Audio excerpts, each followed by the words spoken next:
Hello. Hi, everyone.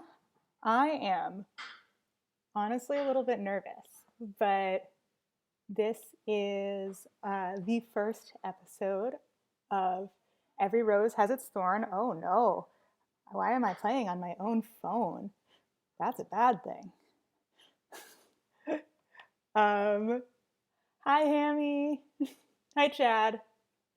Oh, thank you. I look amazing. That's great because I spent the day trying to conceal that I never put on a bra. So, I also need to wash my hair, also need to take a shower. But after I taught today in a baggy sweatshirt, I put on like a little bit of makeup to hide the bags under my eyes and then like some eye makeup and lipstick. And here we go. Thank you. This sweater was a Poshmark find because it looks just like my cat. Hammy can uh, confirm that. Like, actually, just looks like if I had Gritty lying on me. He's nowhere to be found right now, though.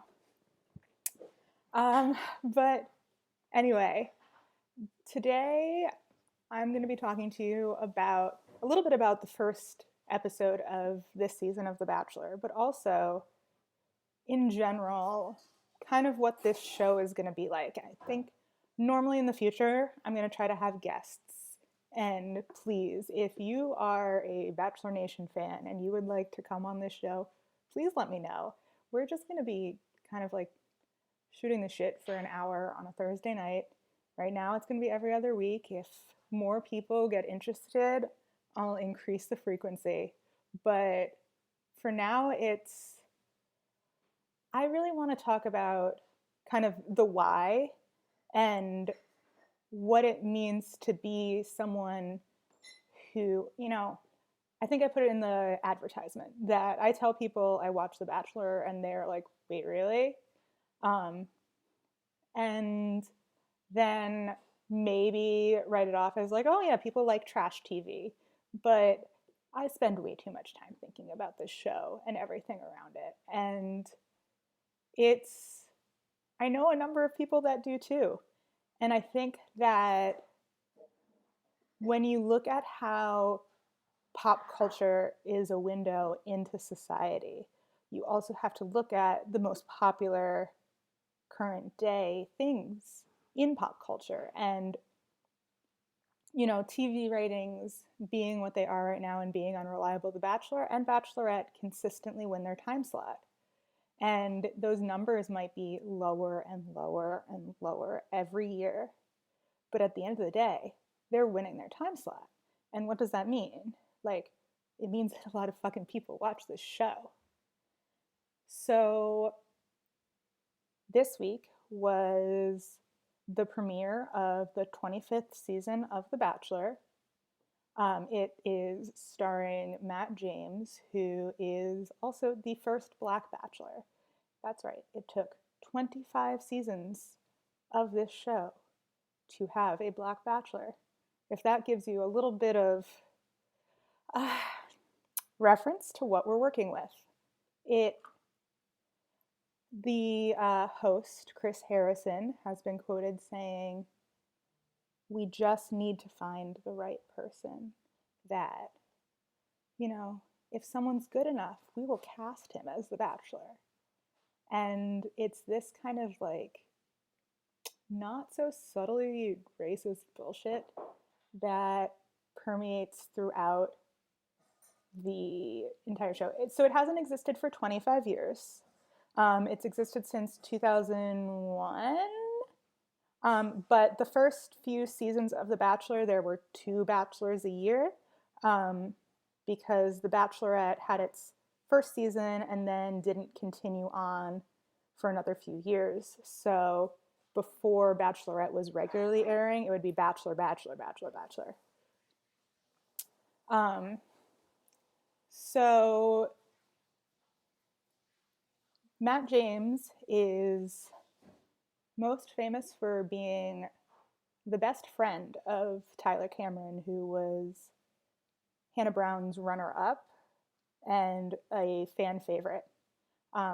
Matt had never been in a Bachelorette season prior to becoming The Bachelor, but had become fairly prominent on Tyler C's social media. They uh, quarantined together the way that you quarantine with a big group of people that make TikToks and don't all live in the same house, you know. And made a pretty big splash. But then in June, probably in part as a reaction to the Bachelor diversity campaign, ABC announced that Matt James would be the next Bachelor. There's a lot of like complicated things around the fact that they didn't go with someone who had already been in the franchise, because there are a lot of really awesome options for Black men that have already been part of the Bachelor franchise, but maybe not as many options who would 100% stick to party line and not be too political. So we have a really, I think it's an interesting season ahead of us. The cast is like, everyone is gorgeous and everyone seems to really like understand the mechanisms of how The Bachelor works. So we're going to be seeing people just do a good job and get screen time and get followers on Instagram and all of these things.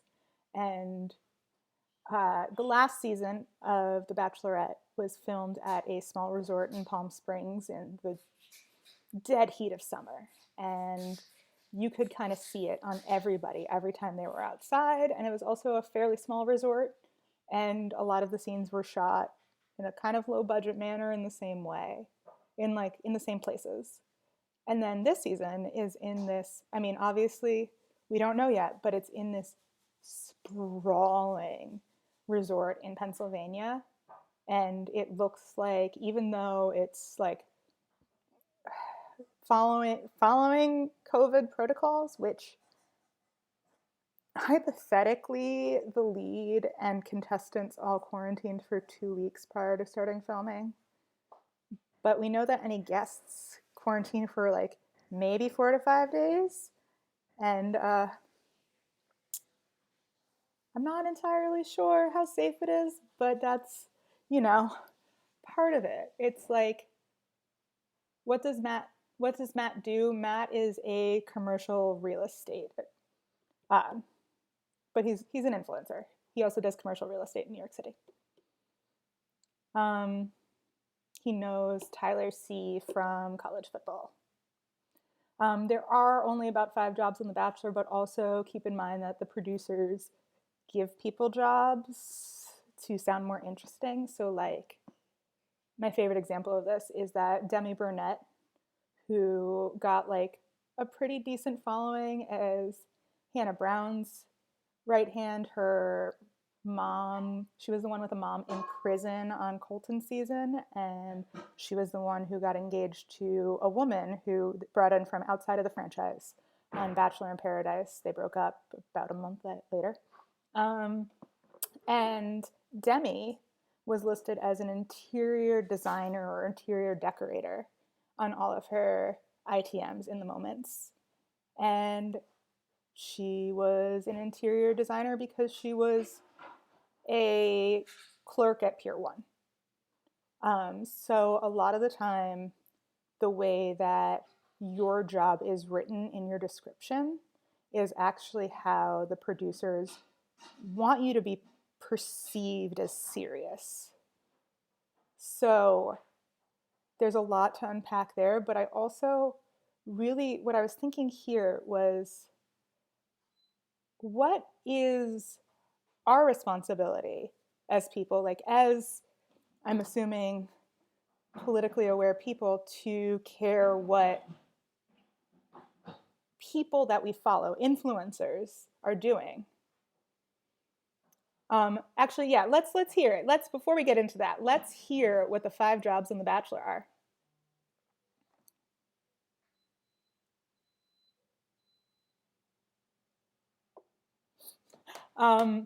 But dental hygienist, yes. I've seen a number of dental hygienists.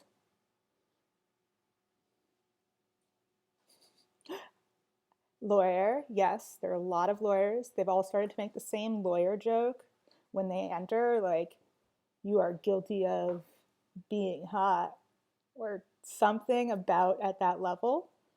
Um,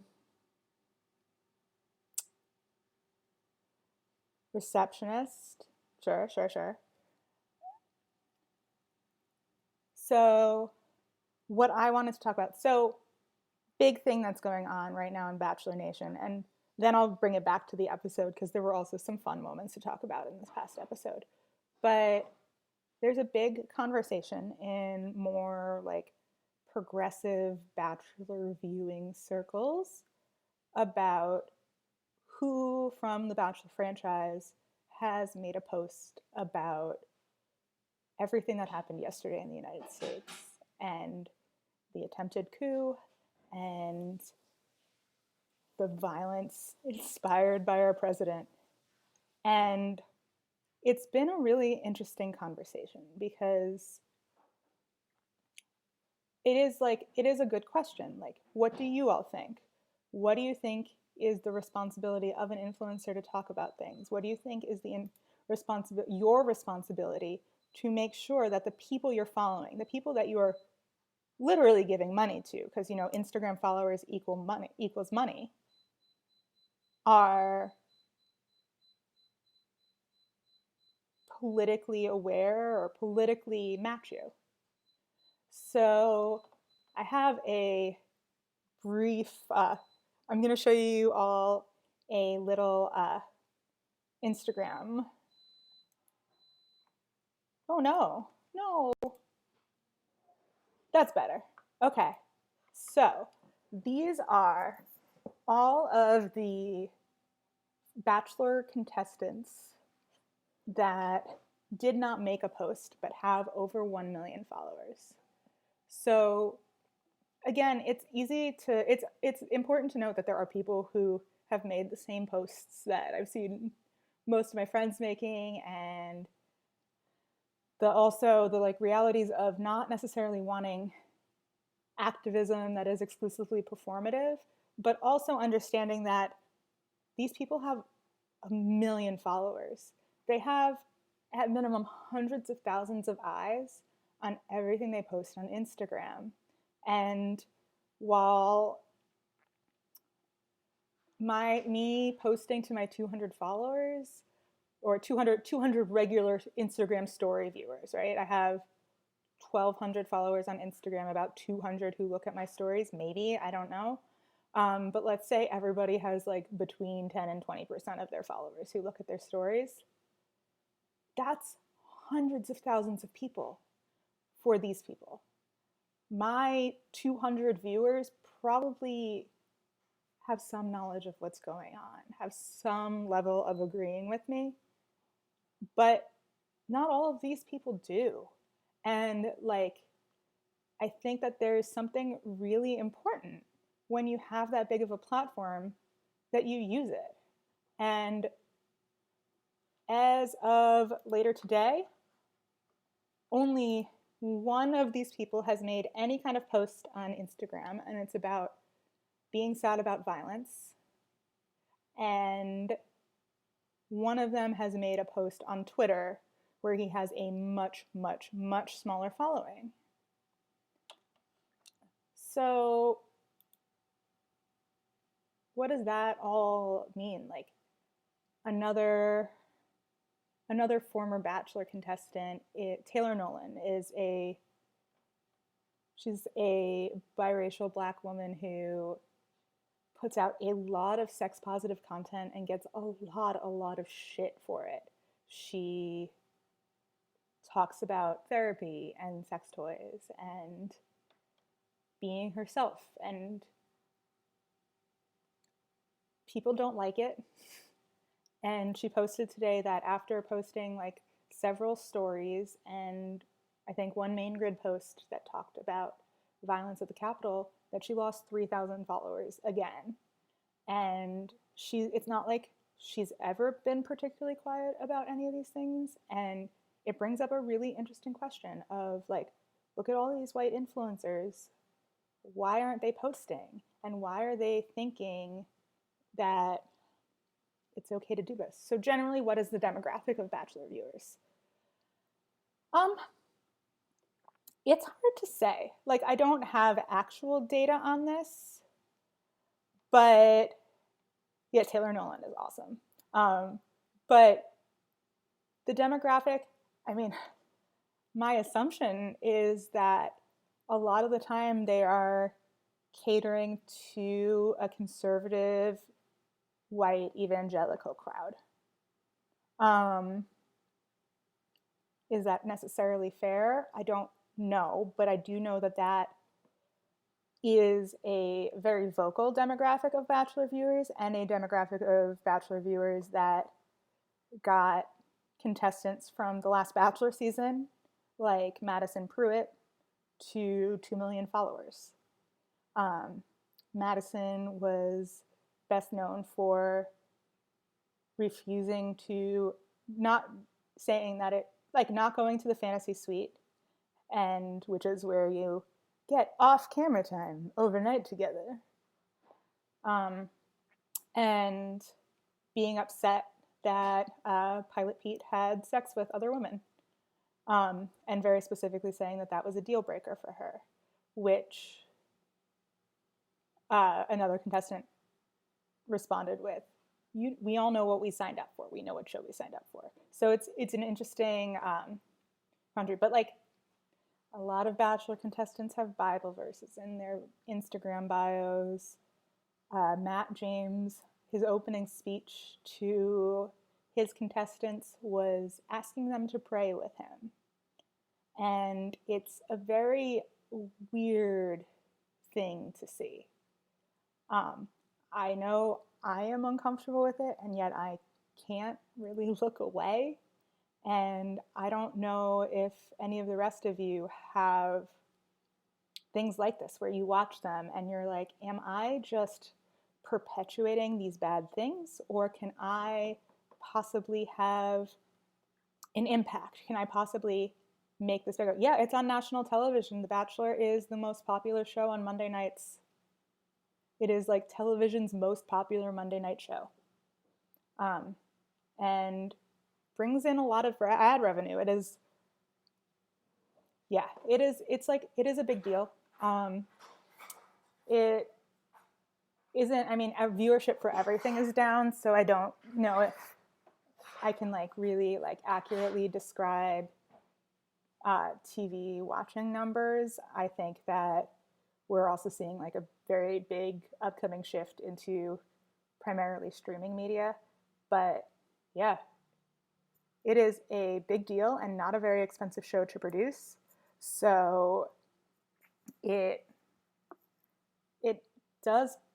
is one of ABC's flagships. And they often are, I guess, catering to this assumed crowd. Now, there are also other moments when they're catering to maybe a different crowd, though it's hard to say. There is a contestant this season. Her name's Katie. Her Instagram and TikTok handles are Vent with Katie. She has like a pretty large TikTok following, and at least her TikTok persona and ethos is a millennial woman who is kind of crass and talks about her feelings and talks about herself. And her big thing on the first night was that she entered holding a vibrator. She said, "This got me through quarantine. Hope that I can leave with you," or whatever, like something like that. It was like a cheesy pickup line, but also really funny. And she proceeded to walk around all night with the vibrator. She started a toast by, there's this whole thing where like the host, Chris Harrison, will often like call people together by going like, but with a fork and a flute of champagne. And she took, before anybody came all the way inside, she started a toast by knocking the vibrator on her champagne glass. She also, in what was like a potential producer setup for an unfortunate moment, interrupted a very serious conversation by tapping another girl on her shoulder with the vibrator, asking to cut in. And this also had a conversation. This person who got interrupted was very upset and talked about it for the rest of the night. And also, Katie then gives an interview saying, it wasn't on my bucket list to boop a pageant queen on the shoulder with a vibrator, but I sure did enjoy it. And like that kind of humor, which is like, I think very keeping with a lot of what, I mean, I thought it was hilarious. I was highly amused. But then reflective of what the viewership of this show is, so many like mainstream recappers like EW, etc. Like we're like, oh, vibrator girl, dildo girl. Do you think that was appropriate? That was too much. That was just too much.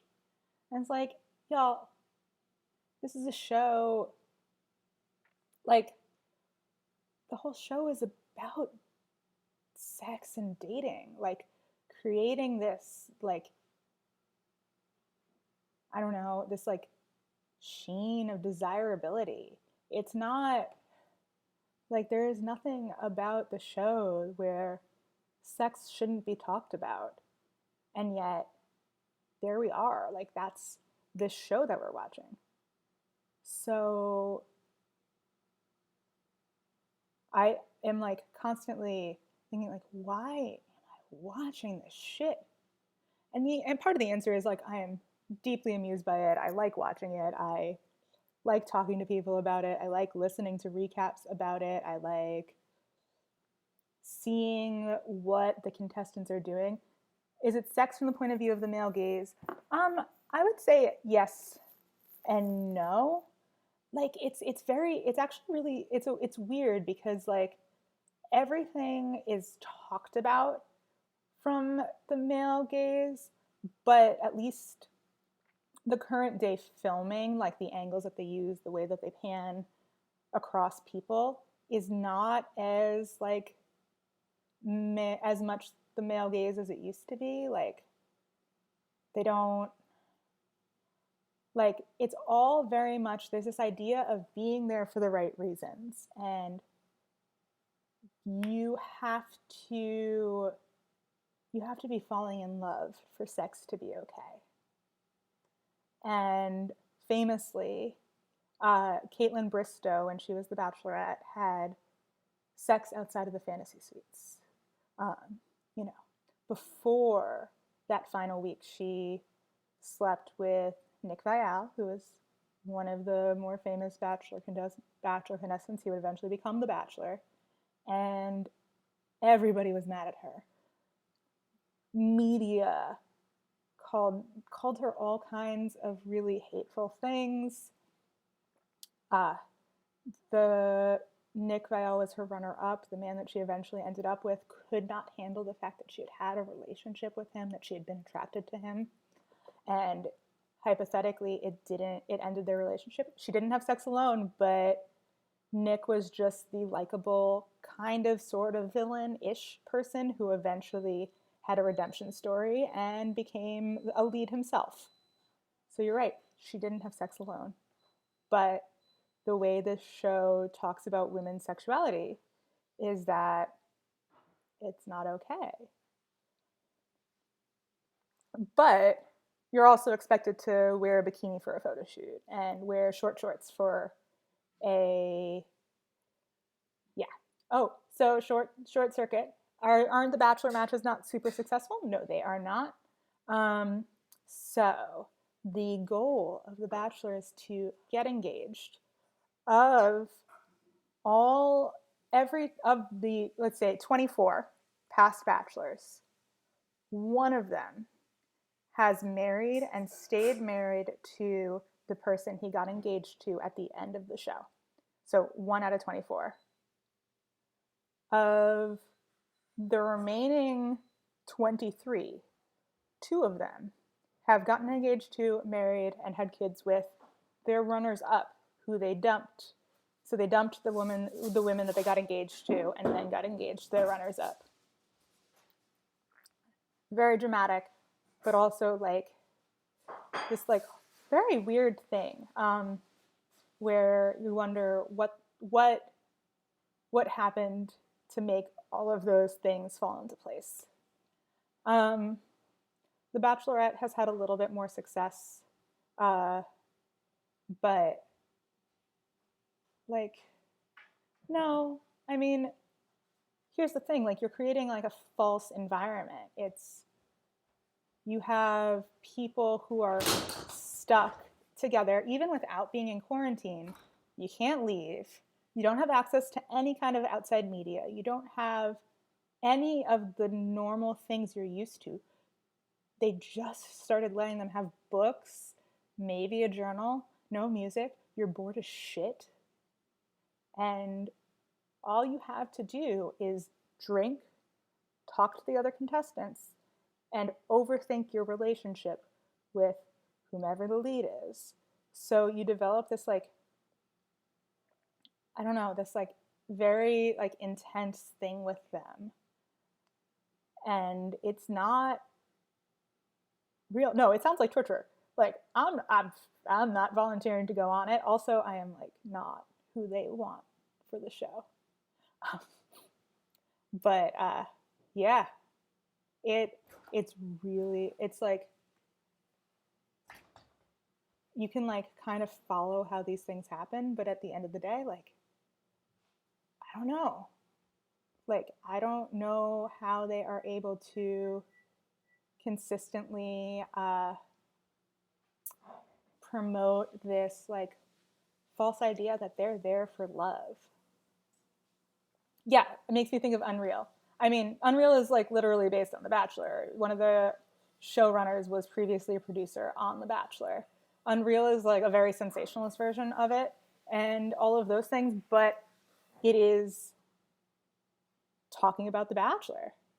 And it is talking about really Unreal is it's on Lifetime and then Hulu show about basically like really deep, dark producer manipulation of a reality dating show. And Unreal is like unrealistic. It's a little bit, it's even exaggerated for what they are mocking. I enjoy it, but just like go into it knowing that it's a very deep exaggeration of its subject matter. Now, I want to kick it to, my 4 loyal viewers. Thank you all for bearing with me. I'm hoping to, in the future, have guests and other folks join in, but let me know, like, do you watch anything that you would think maybe falls into the same kind of category where you're thinking like, why? But also understanding that like it is such a big platform that you can harness. So what does that mean?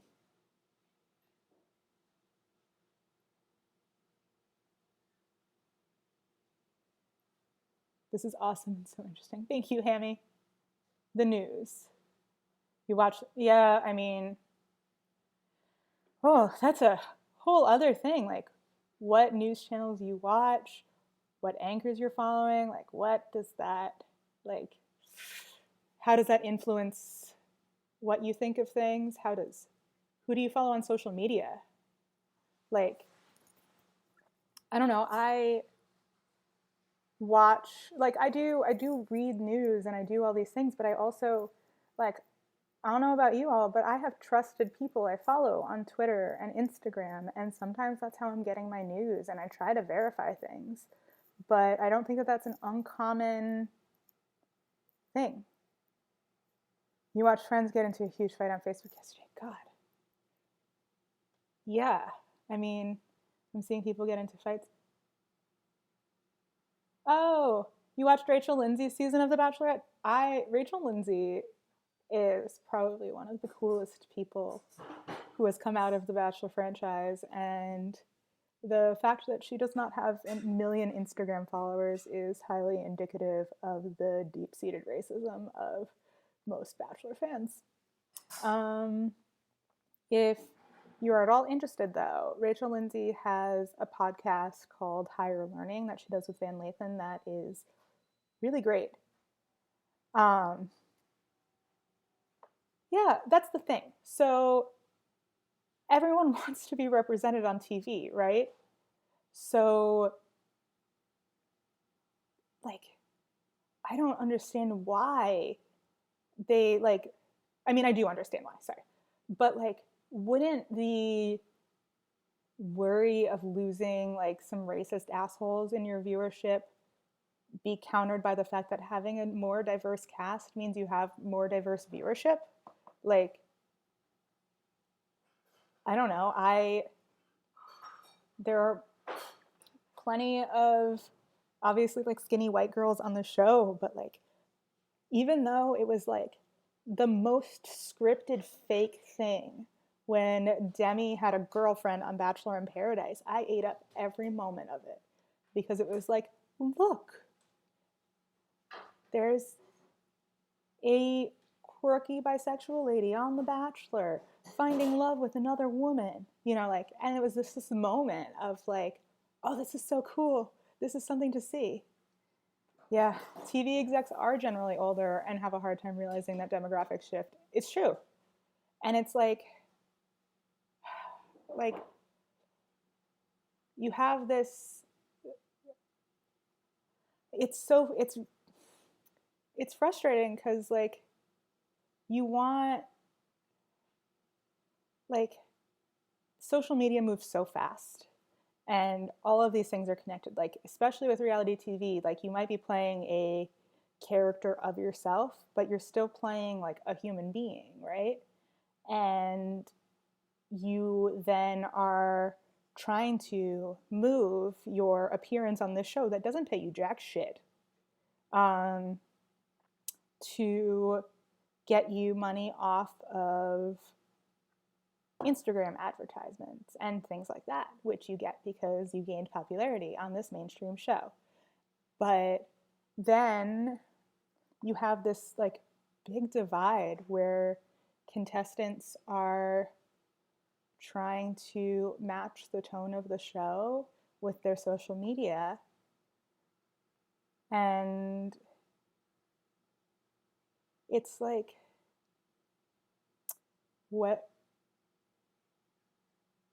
I don't know. I don't have a good answer for it. The more I think about it, the more I'm like, what the fuck is wrong with me that I'm just even bothering watching this show? But also, like, I really like it. Yeah, I mean, Undercover Boss. Oh, geez, Undercover Boss. I mean, we could just like talk about almost any reality TV here. Undercover Boss is like the weirdest fucking mind trip because it's like, yeah, let's humanize the boss and like show you how hard your workers work. And then like maybe we'll give one person a new computer or a car or some money because they're having a hard time. But we're not gonna, actually, pay our employees better or create better working conditions or, anything that's actually important because like, we got to empathize with the man. We got to empathize with the boss who's in charge of this like major fucking company. Like, what is this? But this is the oh, absolutely. They are afraid of losing Instagram followers, which loses them ad money and sponsorship. Like, you can make so much money off of Instagram. You do not need a million followers to start making money off of Instagram. You need about 10,000 followers to start getting like any like sponsorships because 10,000 is also where you get the ability to swipe up. which means you can link to things in your stories. But like anybody with 20, 30,000 followers could be making decent money. People with 500,000 followers can be making a lot of money. People with 100,000 followers make a lot of money. 1 million followers make a lot of money on Instagram posts. Like, we're not necessarily talking about like what like Kylie Jenner makes for an Instagram post, but we are talking like tens, if not hundreds of thousands of dollars sometimes. And yeah, that's exactly it. They think that they will lose money and followers. And honestly, like, maybe they will, but like, I don't know.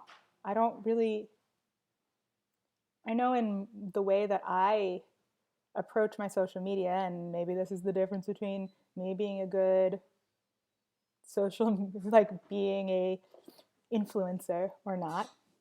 Yeah, Hammy's saying that she does this for her paying job. But like, obviously, like, I'm like, I'm not curating my Instagram. I'm not hiding things from it. There's some like shitty pictures there. I'm not gonna like stop talking about my opinions on things.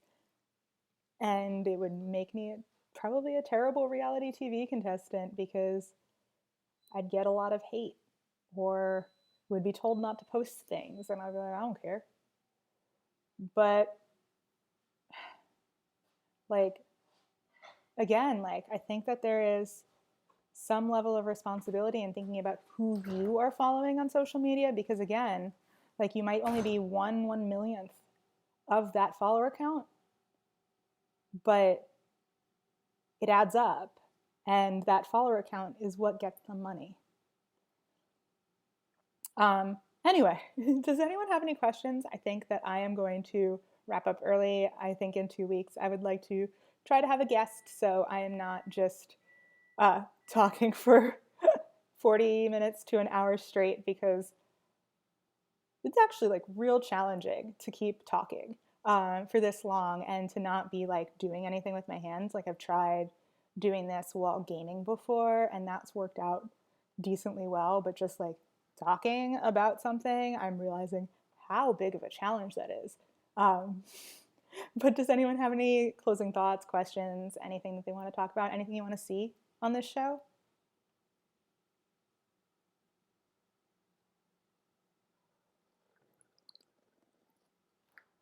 What night does the show come on? It's Monday nights, 8 to 10 Eastern on ABC. And it is, it'll appear the next day on Hulu. I try to watch it live or somewhat live because I don't know. I like live chatting with people and I'm bored because pandemic safety is boring. But yeah. So I guess it's 2 hours long. How many episodes is their season? 12 or so. There are 2 episodes towards the end that are potentially kind of boring. Hopefully they're combined half and half with another episode. But one is going to be the Women Tell All. It's all of the eliminated contestants up to a certain point. Probably all but 4, but maybe all but 2 or 3, who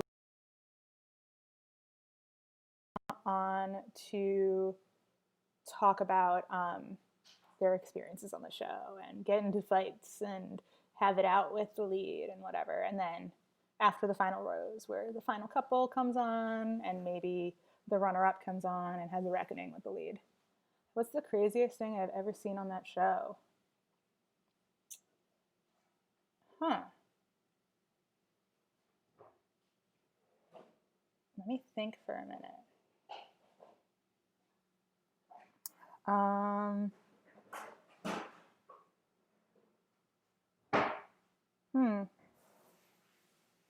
You know, not at all the craziest thing, but one of the most surprising things that I've ever seen on the show was actually last season. There were two bachelorettes. One left early, and the second one that came in is Tasha Adams.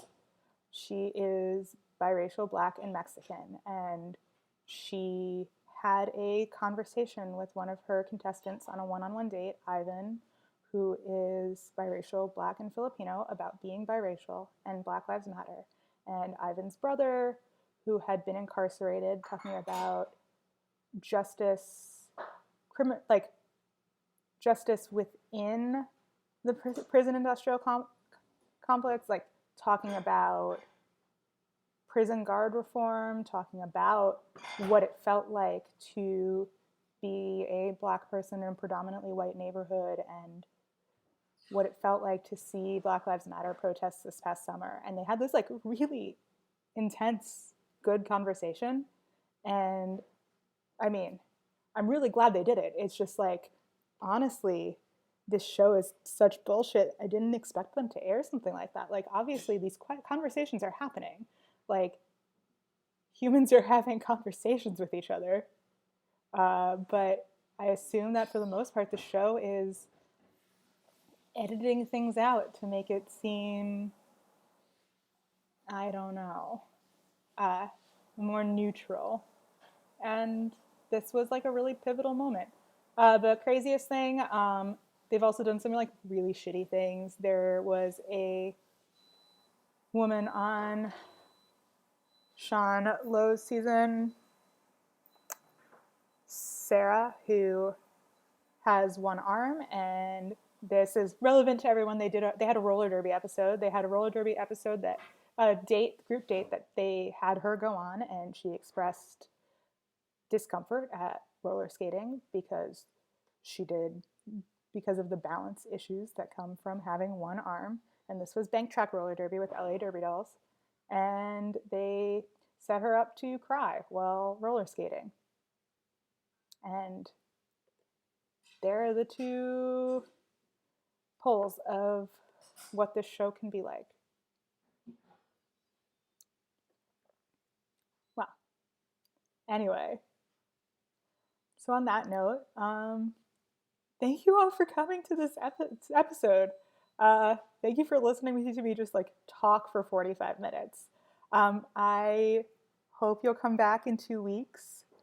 And I just want to say, follow Pop Culture Co-op on all of our platforms, especially follow it here on Twitch. We need all the follows of everybody who's watching, because we are working on getting being able to monetize our Twitch channel.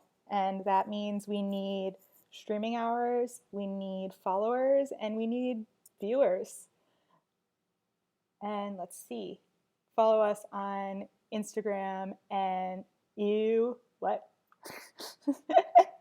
follow us on Instagram and TikTok. And let's see, next show is tomorrow night at 10 p.m. It's Big Time with Zara and Ashley.